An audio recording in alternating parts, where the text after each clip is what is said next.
first step in the bike tune-up is removing the wheels. Start with the front wheel. This is done by releasing the quick release lever and turning it counterclockwise until the axle can be removed. In this video, the bike uses a through axle. Other bikes may be secured by a bolt-on axle or quick release skewer and will follow similar instructions. The wheel will then be able to be removed from the fork. If your bike has hydraulic disc brakes, cut a small piece of cardboard to place between the pads while the wheel is removed.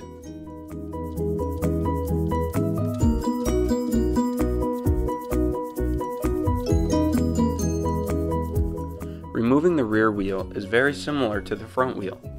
Release the quick release lever and turn it counterclockwise until the axle can be removed. Keep the bike in the highest gear for the easiest removal. This will help to be consistent when putting the wheel back on the bike. Once the axle is removed, pull back on the derailleur and help guide the wheel out until it is clear of the chain. Once this is done, place a piece of cardboard between the rear brake pads just as you did for the front brakes.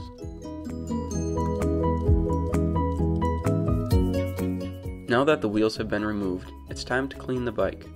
Using a hand towel and gentle cleaner, spray the cleaner on the rag and begin wiping down the bike. Be sure to clean the fork, frame, front and rear derailleur, the crank, and both wheels. Keeping your bike and its components clean will help extend the life of your bike. Once the bike and wheels are clean, it's time to place the wheels back on the bike. For the rear wheel, remove the cardboard from the brake and begin to guide the wheel into its location while keeping the chain on the highest gear, which is also the smallest sprocket. Be careful to guide the brake disc in between the two pads of the rear brake caliper. Once the wheel is in, slide the axle back into place and turn it clockwise until it is hand tight.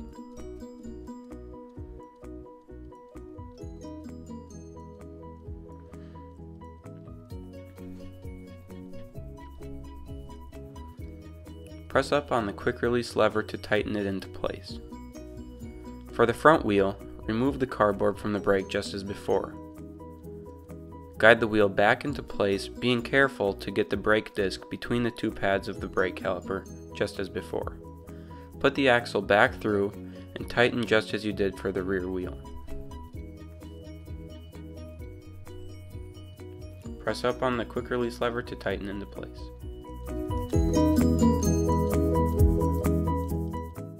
So in this video, we're going to be talking about the high and the low limits. The low limit is where pedaling is going to be the most easy. High limit, it's going to be harder. So going up to the low limit, you see that it went right onto this sprocket, so you're not going over too far or not getting far enough and staying on this lower gear.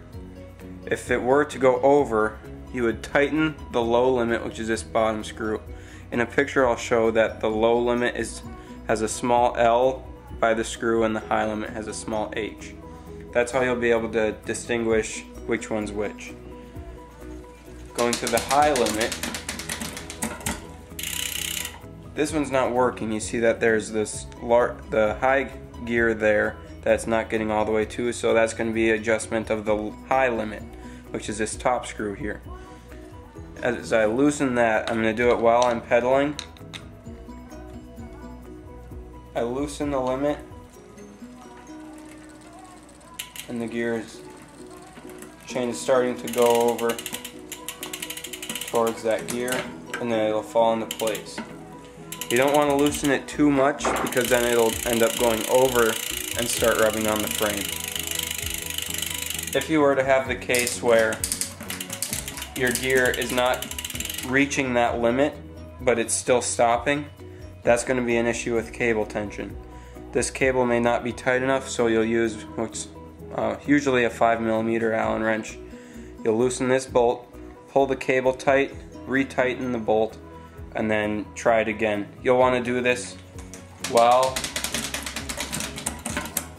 you are in the high gear, and then that's when there's the least tension in the cable.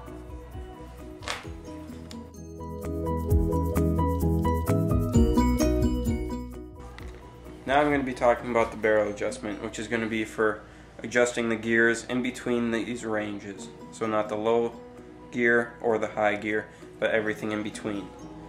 This is controlled by the tension in the cable, which is going to be adjusted by the barrel adjustment that I'll show you in just a second. But with this case here, the chain is on this gear and I shift up to the next one, but the chain isn't skipping up.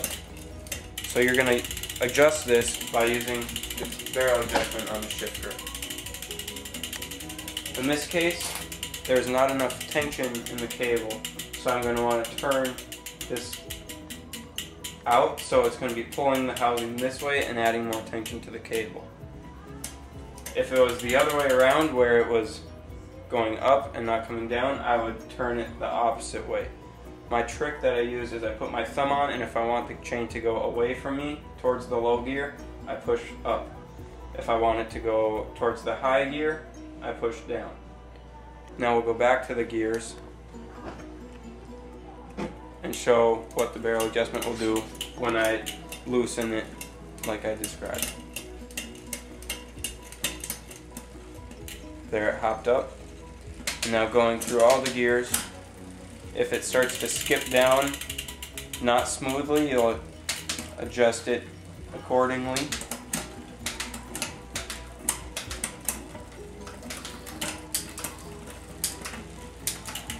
You'll want to go through all of the gears to make sure they're working properly. There, it skipped a little bit, so I'm going to loosen the barrel adjustment to make sure it skips up.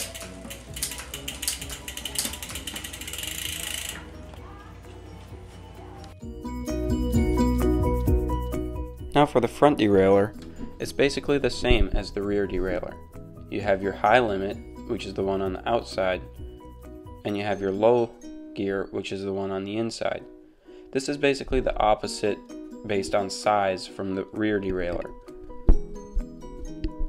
Your high and low limits are on top. In this case, the top screw is the low limit, the bottom screw is the high limit. Adjustments will be the same as they were for the rear derailleur, and any barrel adjustments that are needed will be done by using the barrel adjustment on the left shifter instead of the right.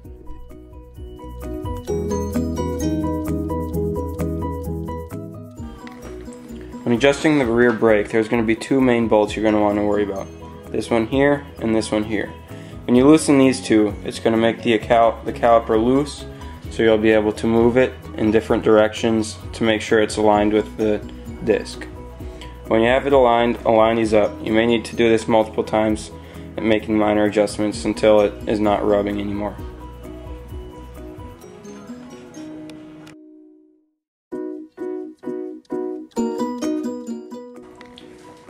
This is going to be a basic walkthrough of making adjustments to standard bike brakes. Inside of each of these is a spring, which is going to affect how far or how tightly they pull on each side. These are adjusted by the two screws on the sides here. To make this lever pull this way more, you're going to tighten this screw. If you want it to go that way more, you'll loosen this screw. Same for this side. If you want to pull this way more, you tighten the screw. Want it to go this way, you loosen the screw. In this case, this side is not pulling far enough.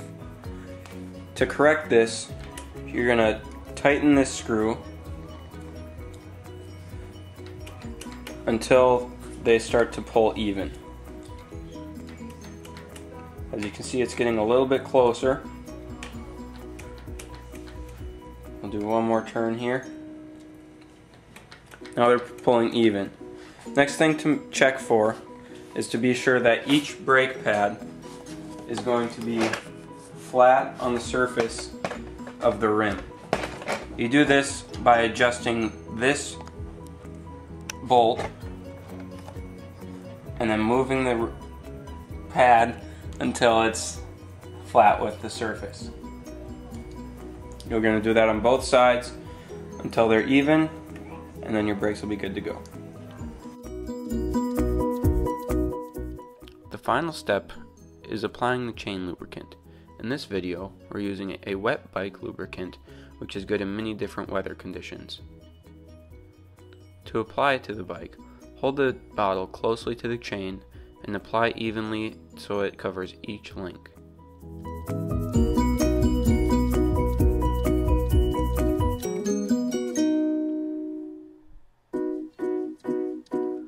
Once the links are covered, cycle through the gears, shifting to each one to make sure each sprocket gets covered.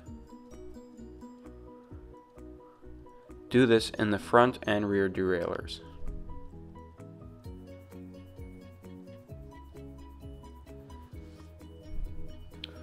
Once all gears have been covered, grab a dry rag and wipe off the excess. Do this by holding the chain with the rag and cycling through the gears.